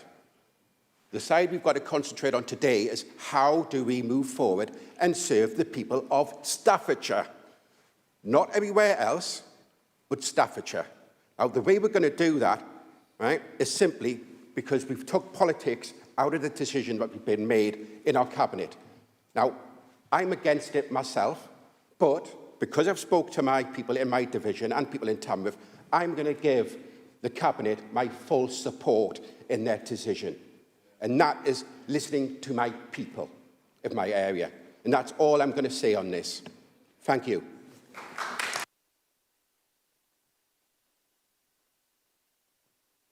Councillor Large. Thank you, Chair. You caught me out there a little bit. Good morning, everyone. Oh, how I hate politics. This is really politics, isn't it? The electorate didn't want it. We don't want it. But Labour didn't want it because their manifesto said it wasn't anywhere there, but all of a sudden they've reenacted it. It's a bit like the digital ID, isn't it, where these things come from. But as you know, I don't like politics, and that's what we've got here. And unfortunately, we've been rushed into this with politics, with point scoring and so on. So what I'm going to do is focus on leadership, because you know some of the videos that I've made talk about leadership and management and how we're making these decisions. And quite frankly, it's yet again embarrassing. I joined to try and make a difference. And I know some of the colleagues here joined to try and make a difference because we're sick of it. The electorate is sick of politicians, absolutely sick of them. And the reason for that is because they're making mistake after mistake after mistake. And so let's look at it. Our councils across the UK at the moment have got massive debts. Some of them have got worse, more badly managed than others. We're fortunate in the county that it's reasonably well managed, and we've still got to make improvements. There's lots of districts and boroughs that need to make efficiency changes. They need to sharpen up their game. If you asked any of our electorate, do we get value for money from what we pay? How many of them would rush and say, oh, of course we do? No, we don't. That's our jobs. Our job is to make the districts and the boroughs and the county efficient, like a business, so that we can spend money on send. Look what they've done yesterday. They've kicked it down, the can down the road again, haven't they? All these decisions that they keep making and kicking down the road. So what is it? This is just another shuffling the deck chairs around the Titanic. So the reputation for politicians right now in the United Kingdom is probably rock bottom. And in terms of competence, it's even more embarrassing because we watch as they make different moves and they introduce things, or they take things away, or they give hundreds of millions of pounds to other countries. And we're expected now in 2027 to have new elections. And then this is the crazy thing, is we're going to have ghost councils for a year, right? And in 1 year, we're going to turn 185 into 21, as my colleague pointed out.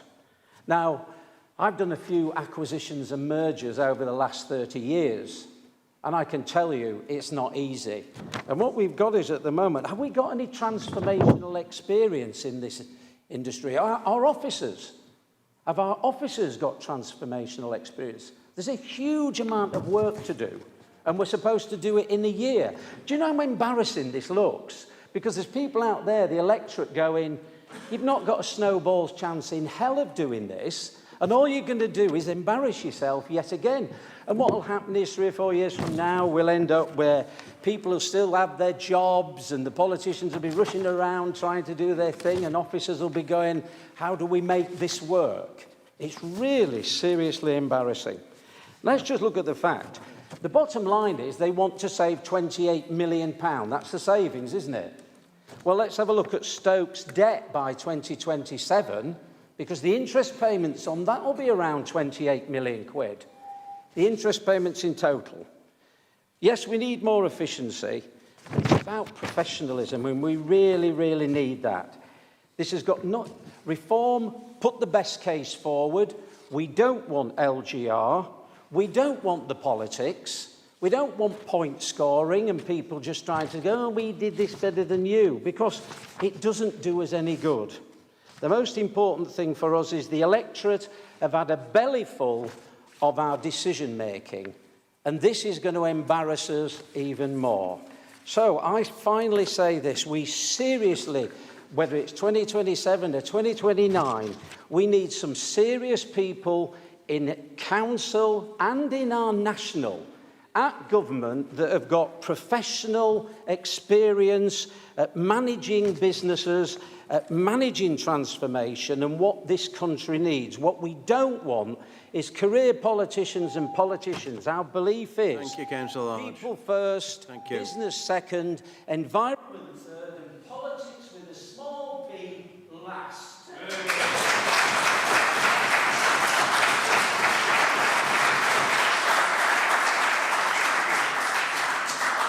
Councillor Murray.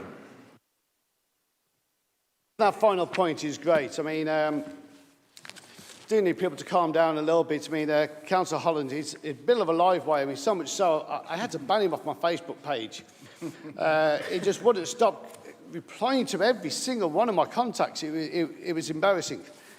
And I'll say this again. Politics has changed. It really has changed. And you know what's changed? People are sick and tired of playground politics. So I say to everybody, it's time to step out of the playground and step into the boardroom, because that's where we are and that's where we belong and that's where we will stay. But the business case, Councillor Coles, the North-South, and from Councillor Hunt, the amount of debt they hold to be then distributed over such a smaller area exacerbates the cost per head, per capita. By putting Stoke into a larger authority, dissipates that debt per capita. And remember, we must remember this, because it's out of our control. Devolution will come. And therefore, we must be prepared. The business case must be there to contact when devolution comes in. It must connect through. So just to ignore that fact, to come and over, we'll deal with it another day. It's not how business works. You must be prepared for what comes next, and devolution will come. What timeline, who knows? I'm pretty sure this government will wait to see when it suits them both best for their own political gain, which I'm pretty sure is going to be a political loss, the way it's continuing at the moment on multiple fronts. When I did this, I must say again, my first instruction when I did this was to be non-political, the business case, to follow the criteria. The reason is you had to take the politics out. It's too emotional. You come up with the incorrect decision. And let's be fair, when this happens, it's here for decades. Not a single one of us in here will still be here when this is still carrying on. It's a legacy for decades to come. It has no place in politics. And that is the reason why we say, boardroom, we cannot play that game. It belongs purely in that sense. But I mean, a couple of the quick points. Now, I do read a lot of the stuff. I mean, I've even read the whole Public Bill Committee back in August. That's the scrutiny for it all. There's a great, I mean, real concern over the scale of costs and fears for the reorganisation and councils. I mean, throughout it all, he keeps saying that anything under 500,000 will bankrupt councils across the country. The deficit is huge. The split in the county councils into unitary authorities could hit millions of vulnerable people. A triple whammy of worst services, higher costs for care, and not enough staff. A stark warning to government. That's a direct quote from the CCM, from that meeting. PwC, KPMG, LGA, DCN, I could carry on listing these numbers. For those who don't know, that's local government organisation. District Council Network, Council Council Network. These are huge bodies. Every single one of them state you must be over 300,000, otherwise it never pays back the cost of transition. So the idea to put Stoke by itself is just removed. I think there's a case that you could make Stoke work well by itself, so there's a city council. There really, truly is, because you know what? Liverpool got involved, they have a mayor. Seem to remember their city council still exists, and they make a profit. But we must start working together on these things, because it will last well beyond our time. Thank you.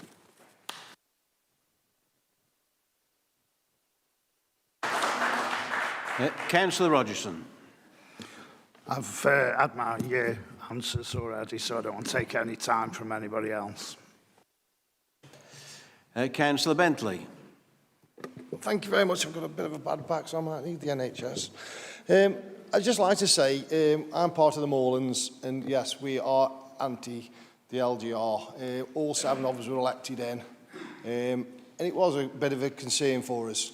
But since I joined this team, and that's what I want to say, a team, I've felt part of the team, and I've got full confidence in this cabinet behind us. And I do think, as a team, and people watching out there, we need to make this team a bigger team on the next election roles, because we are trying for our area, and what we want to do is try for our country. So please support us when you can. Thank you.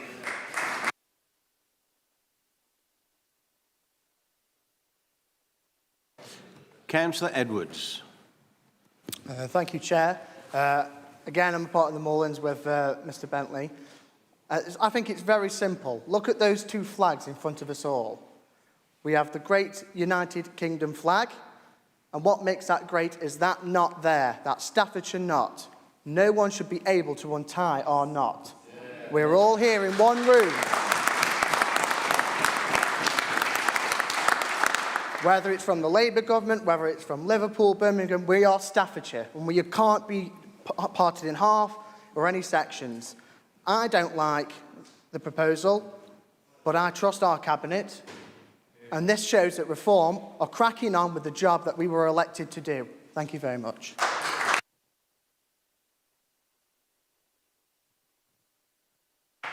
Councillor Doherty. I'll let somebody else speak because everybody's said everything that I wanted to. Councillor White. Thank you very much, Chair, and thank you for letting me go towards the end of the debate so I can try and sum up a little bit on behalf of the Conservative group. So just a couple of housekeeping issues that came up during the debate. Regarding Birmingham City Council, there is a question in for the next full council meeting from Councillor Farrell, which I'm sure you will answer, Councillor Murray, so that will get all the facts on the record. Regarding forced local government reorganisation, let's all be clear that that came in on the 16th of December when the Labour government published its white paper. Prior to that, there was voluntary reorganisation for areas that wanted it, but Staffordshire has never wanted any part of that. And the only people who are forcing Staffordshire into this process are the Labour government. So let's all be clear about that. And I'll come back to that in a moment in terms of our views in this chamber on that matter. Before I say anything else, though, I just want to add my thanks to Councillor Murray and Cabinet and the officers who have worked very hard on this matter from the get-go when you got elected, and I think we should all recognise that. And I think most of the debate in this chamber today has recognised the seriousness of the situation that we find ourselves in, which is not of our making. And this is something which is a complete red herring in terms of the issues that we need to deal with here and other councils that are facing reorganisation need to deal with as well. This will not do anything to deal with the problems around adult social care, children in care, special educational needs, fixing our roads. None of these things will be solved. The numbers in the report, which has been very thoroughly prepared in terms of the numbers, they are a tiny fraction of the budget of this council, let alone the totality of the budgets of all the councils in Staffordshire. So the idea that this is about solving the problems of local government is for the birds. It's not. This is Labour's choice. They're doing it to areas that are traditionally Tory counties, now many of them Reform, for the time being at least. But they're doing it to us because it suits them to do it. It is not in our interest whatsoever. Regarding the proposal that we have before us today, and that's the purpose of today, it's to debate the proposal before us. I think that we're in danger of walking into a trap of the government's making. The first thing I'll say about that is I think the government are delighted to see us arguing amongst ourselves about this as Labour and Reform councillors. I think that suits their purpose as well. But the proposal that we have in front of us does not need to be submitted. And the thing that has really struck me around this chamber today is I've not heard anybody who's been able to make a positive case for this proposal in its own right. There have been many points made about this is the best of the worst, and that if we don't do this, we might get something else. Okay. But this is not a good proposal for Staffordshire. For my residents in East Staffordshire, this is a bad proposal. It leaves us with the debt and the inefficiency of Stoke-on-Trent, because we will be in the Eastern Authority, and it leaves us with a council that, in terms of the communities that it serves, its transport links, its economic links, to name but a few, simply does not work. So I think the trap is that by submitting this proposal, it provides an opportunity for government to accept it. Okay? So this is being done to us by government, as others have rightly said, but in terms of their preference, they want to be able to say, well, there is local demand for this, whichever one they choose. And, as Councillor Murray has rightly said, based on the numbers, PwC have told us this best matches the government's criteria. Okay, that's great, but is that our purpose here? Is it to best match the government's criteria or to do what's right for Staffordshire? The government may choose this. I don't doubt what Councillor Murray says, it best fits the criteria. Don't doubt that at all. It will show the largest savings, I think, of all of the proposals that I've seen out there, not that those savings are particularly large on the scale of our operation. It could be accepted, and I think if we vote for this, we're creating a risk that our legacy in this council is this east-west model, which does not work for our residents. So I call on Cabinet to reconsider whether this proposal should be submitted. I think it is perfectly legitimate if there is no proposal that works for the whole of Staffordshire. I know there are proposals that for individual districts might work, but if there is no proposal that allows us to discharge our obligations here for the whole of the county of Staffordshire, let us not submit one. My final point, and it's to Councillor Murray's point, and it's to Councillor Cooper as the leader of the council, is irrespective of the decision here today as to whether we recommend this goes forward to Cabinet or not, can we agree that we will write to the Secretary of State and to the Prime Minister as a united council, with all members of this council who wish to sign, demanding the withdrawal of LGR for Staffordshire as a united council? Could we please do that? Thank you very much, everybody.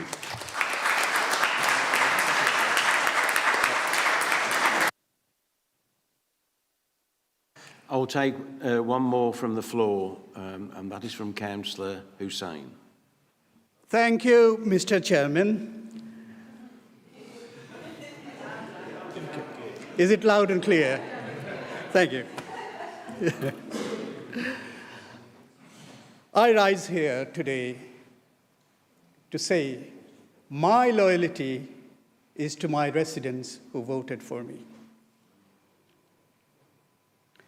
I rise here today not in defiance, but in defense of local democracy, to say respectfully but firmly that I do not wish to see the establishment of a super council.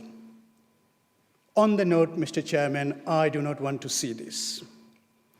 In this chamber, I opposed for the HS2. I opposed for the winter fuel allowance.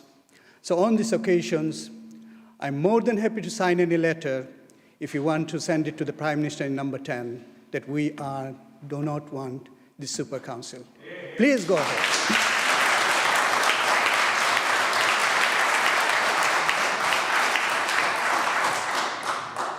Beauty of being a one-man show from the Labour Party. I do not have any chief whip or deputy whip, so I can say this. Thank you for your indulgence, Chairman. Thank you.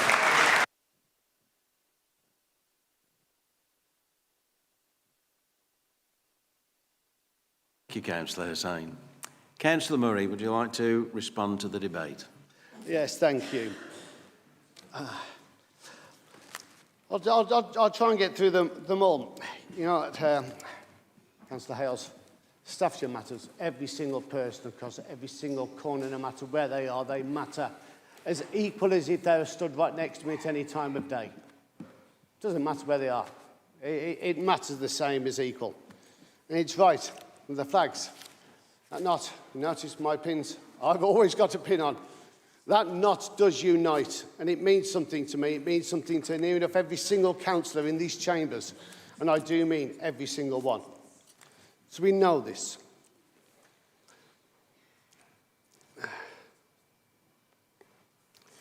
The direct reply, this thing again about the Cabinet, you're looking towards Birmingham. You've carried on believing the unedited 10-second clip without missing the whole question. There was a pre-question about merging with another authority. It was a direct reply to that. Yeah, maybe the wording at the time could have been a little more concise. I'm still learning this in the politics. It's early days for me still. I'm used to really blasting loud music and a couple of thousand people barging past rather than direct one. But to say Lichfield hasn't looked and aligned itself towards Birmingham, that is factually true. And there is links. There is links with their commuter belt, with their business links. But make no two ways about it, the people of Lichfield associate, belong, and would never ever accept being anything other than in Staffordshire. So I hope that finally puts that point to bed. Debt. Stoke, this council, many other councils, I think every council is carrying some debt. It's part of business, you do. You add it all up, it comes to hefty, hefty amounts. But that debt, when, if, how devolution comes into effect, will affect the whole devolved strategic area regardless. And you must bring that into account.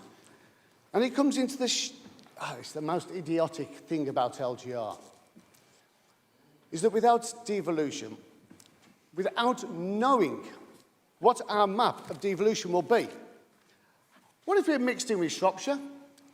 Very strong possibility with the ICB now joined to Shropshire. Well, it totally makes the mapping differently. It really, really does. The letter, absolutely. Councillor White, absolutely. We'll pen that letter together, and I cannot think of a single person who will not sign that alongside of us in this House.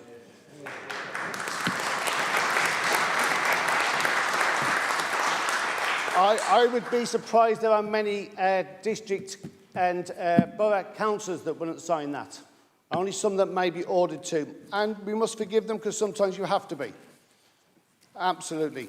We will do that earliest opportunity. Our fullest support from everybody as an equal. As for Staffordshire, that letter goes forwards. Has to be postponed, delayed, cancelled. Does not work. We know that. End it.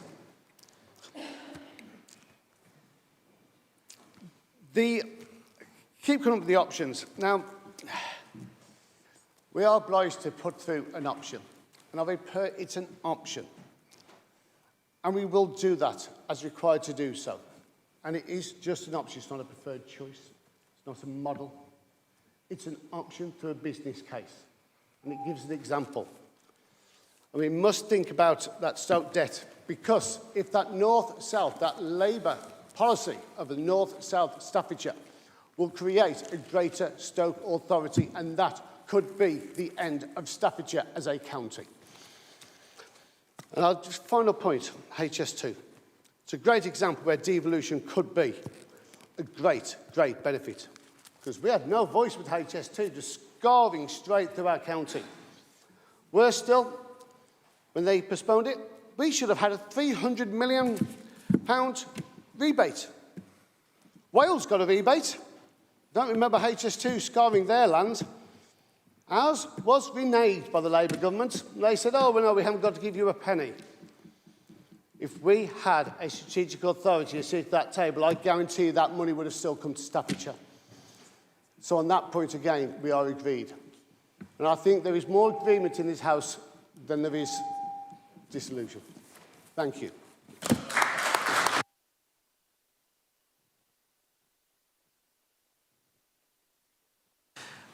In closing this debate, I would remind councillors of the recommendations of the report, the objectives of which have been fulfilled by this important debate today.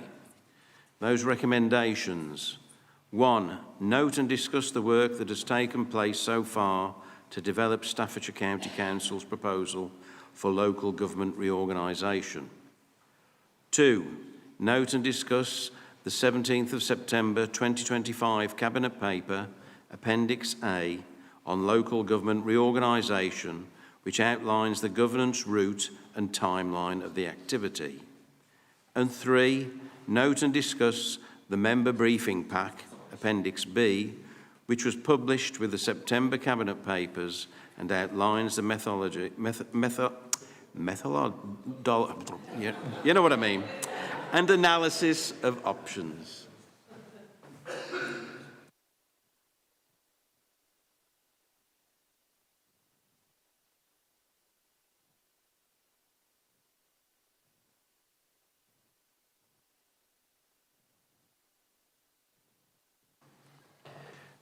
And one final call from Councillor Cooper.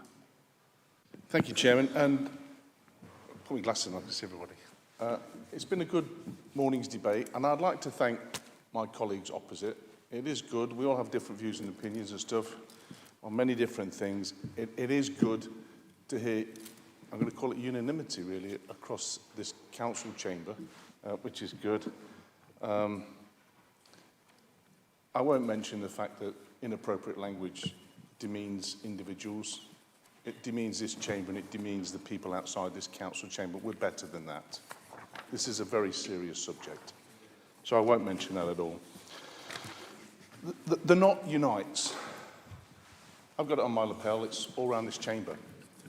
We all have connections with this county from north to south. I don't buy the argument that we have different groups in different areas. We are one Staffordshire. End of debate. And that's what we're here to represent, is the people here. We didn't mention, actually, the people most affected by a lot of this as well, not just residents, but the people that work for Staffordshire County Council and all the borough and district councils across this great county of ours. Creates a level of uncertainty for them. We need to remove that as soon as possible. And quite frankly, I support the idea that has been suggested regarding a letter. That's not a problem. Because we have to show that we are professional, we are united, and we are for the people of this county and the members in this chamber. And thank you for that, Mr. Chairman. Thank you, everyone, for your time. I now close the meeting. Thank you.